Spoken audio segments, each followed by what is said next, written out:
Brazil is being sequestered, and a global organized crime movement is working hard to make it appear that the problem lies with the population, including creating a fake war and paying the media to manipulate public opinion, especially on an international scale. Make sure you do your own research before believing everything you hear.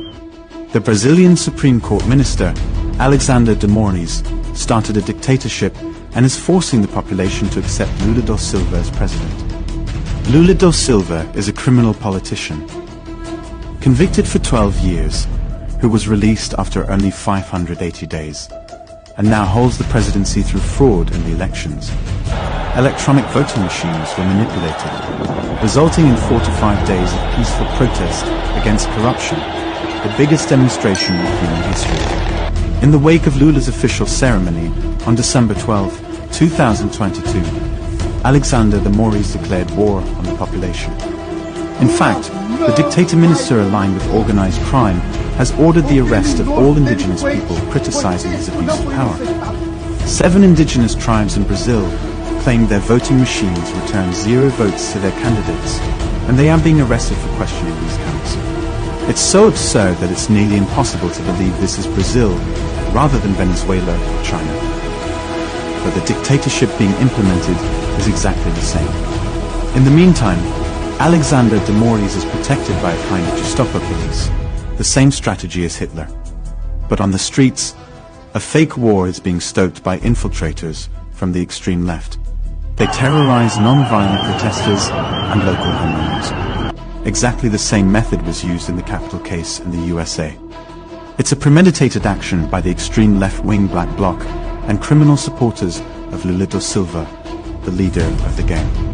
Extreme left-wing terrorists burn cars and intimidate people who criticize or film their actions. They carry tools and gasoline inside their bags and wear masks to hide their faces. There is no doubt that these are not Brazilian patriots fighting corruption.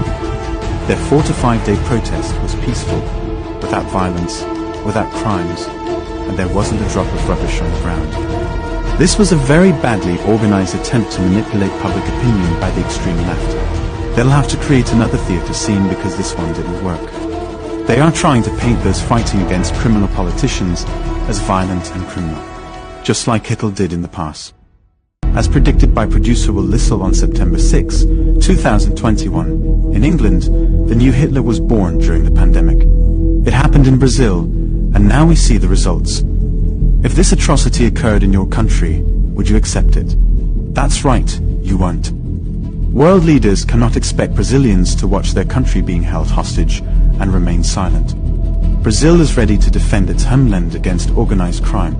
A real battle is currently taking place. It is the first time in the history of humanity that a country has been able to continue a campaign against corruption and organized crime for 4 to 5 consecutive days. Brazilians are changing the course of history worldwide.